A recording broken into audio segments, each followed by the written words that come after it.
पहले हमारी जिम्मेवारी देश को चलाने की थी, आज हमारी जिम्मेवारी देश को बचाने की है। यह भूमिका हमको अपने आप में समझनी पड़ेगी।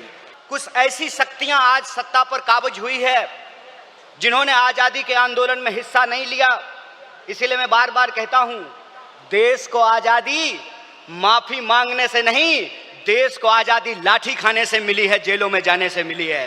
एक तरफ वो लोग हैं जो काली टोपी पहनते हैं, एक तरफ हम लोग हैं जो सफेद टोपी पहनते हैं। वो जो काली टोपी पहनने वाले लोग हैं वो काले कानून लेकर के आते हैं। हम सफेद टोपी पहनने वाले लोग जो हैं वो गरीबी का अंधियारा मिटा करके, बेकारी का अंधियारा मिटा करके हम रोजगार का अवसर लाना चाहते हैं। हम अन्याय को समाप्त करके सामाजिक, आर्थिक और राजनीतिक न्याय लेकर के आना चाहते हैं। वह पथ क्या, पथिक कुशलता क्या, जिस पथ में बिखरे सूल न हो, नाविक की धैर्य परीक्षा क्या, जब धाराएं प्रतिकूल न हो। इस प्रतिकूल समय में कांग्रेस पूरे दमखम के साथ उस काली विचारधारा के खिलाफ, उस काली टोपी के खिलाफ टी शर्ट पहन करके लड़ेगा। और यह टी शर्ट का जो सिंबल है वो न्याय का सिंबल है। उस अन्याय के खिलाफ हमको इस न्याय की आवाज को बुलंद करना है। आप देख रहे हैं देश लाइव, देश की आवाज। दोस्तों, आज हमारे लिए बहुत गर्व का विषय है कि हम लोग एआईसीसी के सेशन में शामिल हो रहे हैं और ऐसी जगह पे शामिल हो रहे हैं जो अपने आप में एक ऐतिहासिक जगह है, इस देश के निर्माण में जिसकी बहुत बड़ी भूमिका है। और हम गुजरात में ये एआईसीसी सेशन इसलिए कर रहे हैं कि गुजरात में स्वतंत्रता आंदोलन की जड़ है। गुजरात वो भूमि है जहां हमारे राष्ट्रपिता महात्मा गांधी, सरदार वल्लभ भाई पटेल जी, दादा भाई नौरोजी जी का जन्म स्थान है, उनकी कर्मभूमि है। तो जब यहाँ पे एआईसीसी सेशन हो रहा है तो हमारा उद्देश्य यही है कि हम अपनी जड़ में जाएं, अपने जड़ को मजबूत करें, क्योंकि हमारे सामने एक बहुत बड़ी चुनौती है। चुनौती ये है कि हम आज़ादी के आंदोलन में शामिल हुए, देश को आज़ादी मिली और आज़ाद भारत के निर्माण में कांग्रेस पार्टी ने बहुत बड़ी भूमिका निभाई। पहले हमारी जिम्मेवारी देश को चलाने की थी, आज हमारी जिम्मेवारी देश को बचाने की है। यह भूमिका हमको अपने आप में समझनी पड़ेगी। देश को चलाने की जिम्मेवारी ऐसे थी कि देश आज़ाद हुआ, देश का संविधान बना और उस संविधान के आधार पर भारतीय लोकतंत्र फलना फूलना शुरू किया।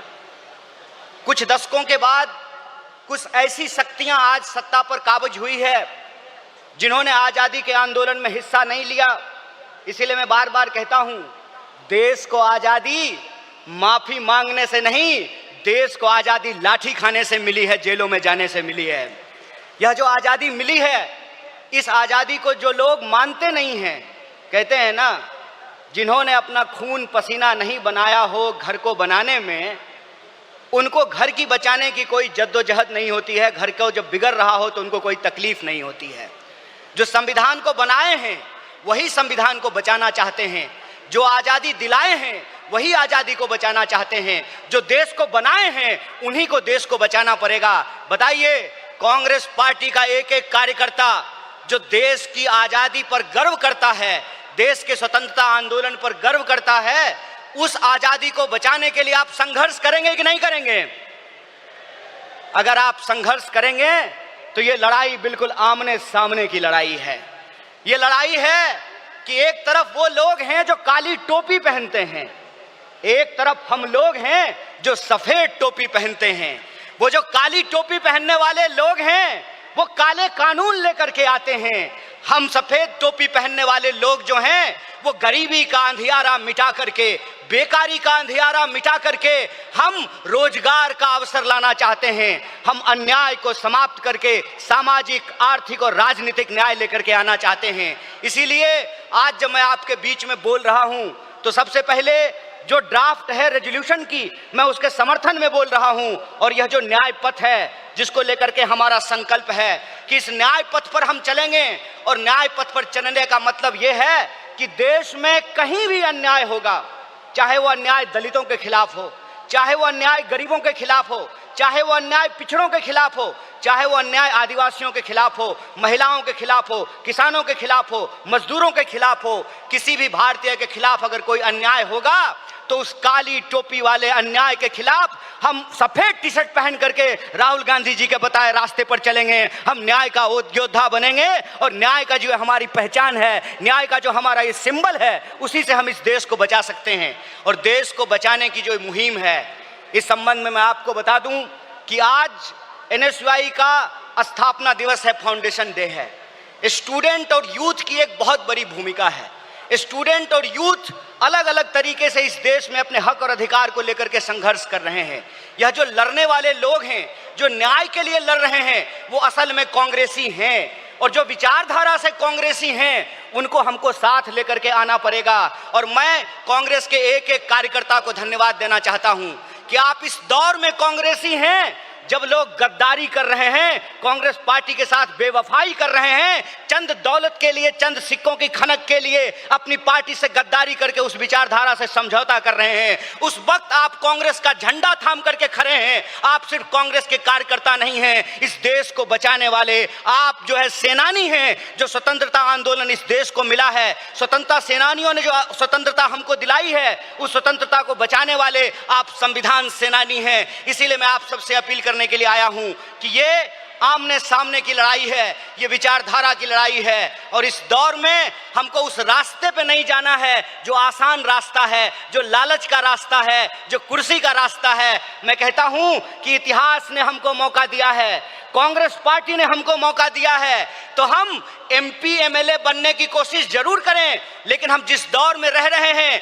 ये वो दौर है कि हमारे सामने MP MLA बनने के अलावे गांधी बनने का अवसर है, भगत सिंह बनने का अवसर है, सरदार वल्लभ भाई पटेल बनने का अवसर है, सुभाष चंद्र बोस बनने का अवसर है, एनी बेसेंट बनने का अवसर है, अंबेडकर बनने का अवसर है। इसीलिए मैं अपने कांग्रेस पार्टी के एक एक कार्यकर्ताओं को AICC के इस मंच से कहना चाहता हूं कि यह जो रेजोल्यूशन है, यह रेजोल्यूशन कागज पे लिखे हुए कोई शब्द नहीं है, यह संकल्प है। और उस संकल्प पे हम समर्पण के साथ चलेंगे, संघर्ष करेंगे। और संघर्ष करेंगे तो इस विपरीत परिस्थिति में हमारी जीत सुनिश्चित है। मैं देखता हूं कि कई बार कांग्रेस के कई कार्यकर्ता निराश हो जाते हैं, तो मैं उनको कहता हूं कि ये वक्त निराश होने का वक्त नहीं है, यह अपनी काबिलियत साबित करने का वक्त है, यह अपनी विचारधारा को साबित करने का वक्त है। और जावेद अख्तर ने बखूबी इस बात को लिखा है कि इस मुल्क में दो आवाजें हैं, इस मुल्क में दो आवाजें हैं। इस मुल्क में एक वो आवाज है जो दंगा कराना चाहता है, खून खराबा करना चाहता है, नफरत फैलाना चाहता है, और एक वो आवाज है जो मोहब्बत और न्याय की आवाज को बुलंद करना चाहता है। इसीलिए हम कहते हैं कि मुझे पामाल रस्तों का सफर अच्छा नहीं लगता, जिस दर जाते हैं लोग उधर जाना अच्छा नहीं लगता। आप कांग्रेस पार्टी के ईमानदार कार्यकर्ता हैं, आपके कंधे पर देश को बचाने की जिम्मेवारी है, आपके कंधे पर संविधान को बचाने की जिम्मेवारी है। और हमको पूरा भरोसा है कि AICC सेशन के माध्यम से पूरे देश में यह संदेशा जाएगा और कांग्रेस पार्टी का एक एक कार्यकर्ता मजबूत होकर के अपनी काबिलियत को साबित करेगा। वह पथ क्या, पथिक कुशलता क्या, जिस पथ में बिखरे सूल न हो, नाविक की धैर्य परीक्षा क्या, जब धाराएं प्रतिकूल न हो। इस प्रतिकूल समय में कांग्रेस पूरे दमखम के साथ उस काली विचारधारा के खिलाफ, उस काली टोपी के खिलाफ टी शर्ट पहन करके लड़ेगा। और यह टी शर्ट का जो सिंबल है वो न्याय का सिंबल है। उस अन्याय के खिलाफ हमको इस न्याय की आवाज को बुलंद करना है। मुझे पूरा भरोसा है कि AICC सेशन से निकल करके हम अपने जिलों में जाएंगे, अपने बूथों पर जाएंगे, और समाज में, देश में जहां कहीं भी अन्याय होगा, हम कांग्रेस पार्टी बन करके, कांग्रेस का कार्यकर्ता बन करके, गांधी का सिपाही बन करके गोडसेवादी विचारधारा को परास्त करने का काम करेंगे। बहुत बहुत शुक्रिया, बहुत बहुत धन्यवाद। इनकलाब जिंदाबाद, जय हिंद, जय कांग्रेस। एक बार जोर से आवाज बुलंद कीजिए। यह आवाज साबरमती आश्रम से दिल्ली के तख्त तक पहुंचनी चाहिए।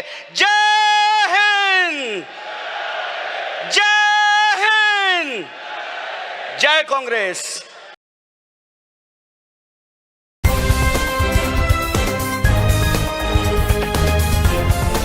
देश और दुनिया की तमाम छोटी और बड़ी खबरों के लिए हमारे चैनल को सब्सक्राइब करना न भूलें और बेल का बटन जरूर दबाएं।